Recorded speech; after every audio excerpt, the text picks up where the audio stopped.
Please welcome the Chair of the Trade Unionist and Socialist Coalition, Dave Nellist.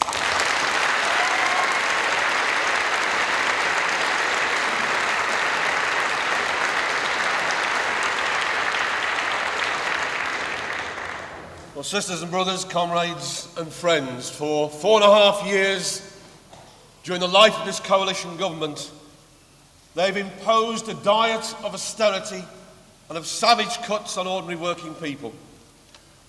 Wages have fallen by over 10%. There have been 43 reforms to welfare and social security, and those two things together now mean massive rises in levels of poverty, sharply expressed by the fact that here, in the 7th richest country on the planet, 1 million people only survive by going to food banks.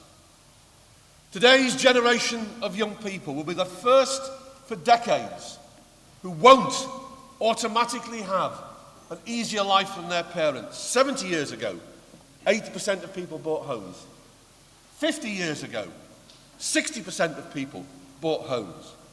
This summer, the percentage of those taking out mortgages who were 18 to 30-year-old was 3%.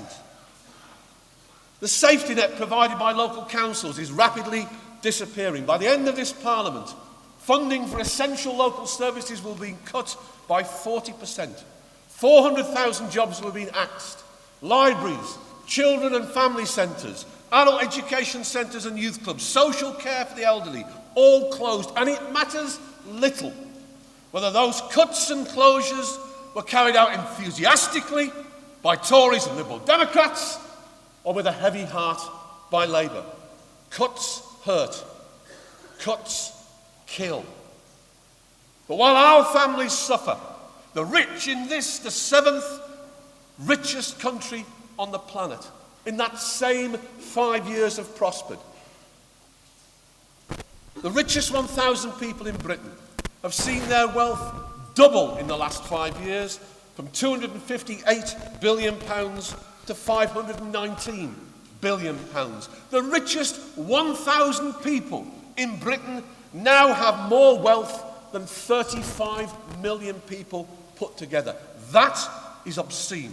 You see, it's not that this country can't afford for our families to live comfortably, to heat and pay for a home, to feed, clothe and entertain a family, to have holidays without recourse to means-tested benefits on low wages or loan sharks if you're on benefits. It's just that the enormous wealth of this, the 7th richest country on the planet, is in the wrong hands.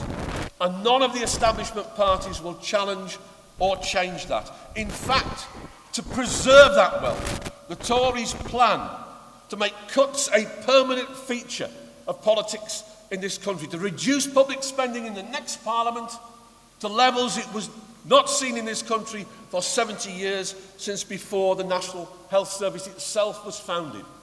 And where the Tories lead, Her Majesty's loyal opposition, the Labour Party, will follow, leaving millions of people feeling left behind, feeling that establishment politicians at best take them for granted, or at worst simply don't care. Except, of course, that nice Mr Farage, you know, the one with the pint down the pub. He's different. Ukip is beginning to harness the anger of those fed that diet of austerity, of falling incomes, of rising inequality, of insecure jobs, and a feeling that you can't get a fag paper between the establishment politicians. But Ukip isn't different. It's led by an ex-Tory, publicly schooled ex-banker. It's run by staffers who worship Mrs Thatcher, and it's funded by ex-Tory millionaires, some of the richest people in this country, who think the Tory party has gone soft. Ukip is serving the interests of the rich in this country by misdirecting the anger of working people towards recent arrivals to these shores. Now, all the establishment parties, Tories and Ukip, Labour and Liberal Democrats, share an overlapping agenda of austerity, and we need urgently to build an opposite pole of attraction. a shift in the terms of debate, away from what's narrowly acceptable to the establishment media, which only want to debate how to implement austerity, into whether austerity itself should be implemented against working people, and that's where TUSC comes in. Now, most of you are aware TUSC was founded just over 4 years ago, co-founded by the late General Secretary of the RMT, the Transport Union, and that's Bob Crow, to bring together trade unionists, socialists and local anti-cuts campaigners to challenge those establishment parties at the ballot box. And next May, we will be fielding the largest number of candidates from the left of Labour for over 60 years. We're planning at least 1,000 candidates in the council elections and at least 100 candidates in the general election to reach those levels where legally the BBC and the broadcast media can't exclude arguments against austerity in election coverage. Because whoever wins in 2015, whatever mix of mainstream parties, whatever combination wins in May of next year, all are committed to eliminating the difference between what is raised from taxation from working people and then spent by the government, which is currently about £80 billion a year, not by chasing the £120 billion a year, which is evaded or avoided by rich corporations and individuals in this country, which TUSC would, nor by renationalising public services, for example, rail, where we subsidise at £4.5 billion a year private companies to make private profit. TUSC would, but by attacking ever deeper local services, wages and the living standards of ordinary working people. Now, working people deserve better. We urgently need a new party that deals with the real problems of the working people of this country, a new party based on old socialist values and rooted in the organisations and communities of the working class itself. And when Labour councils and Labour councillors say they've got no choice to implement cuts, they're wrong. Councils in this country now have £19 billion in reserves, more than enough to halt the closures of every library, every youth club and the rest, more than enough to buy time to mount a serious campaign against national government for national funding of local services. Labour, Liberal Democrat, the Tories and Ukip won't do that. TUSC would. Working class people should not be paying for a crisis that we did not create.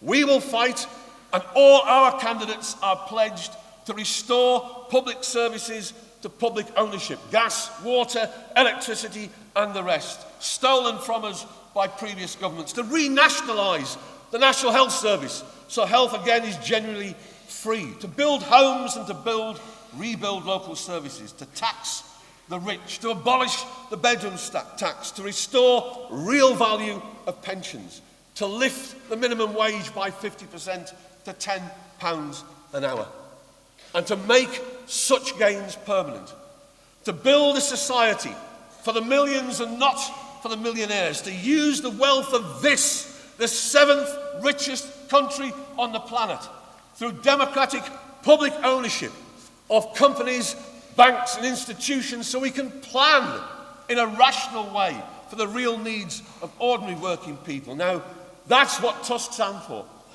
And just imagine, if that had been the message on Question Time, 29 times in the last 10 years, like Nigel Farage had been, how would the tone and breadth of politics in this country be changed if socialist ideas got a fair hearing? We are pledged in the elections next May to reach the legal limits in this country so the BBC and the broadcast media cannot deny working people the chance to hear socialist ideas in that election. On party political broadcasts in Scotland, in Wales, in England, on every local radio, on every regional TV debate. To do that, we need your help. We need millions of working people to look and listen at us, but we need thousands of socialist trade unionists and anti-cuts campaigners to get organised within the umbrella that TUSC has established. Help make that reality. join TUSC. Thanks a lot.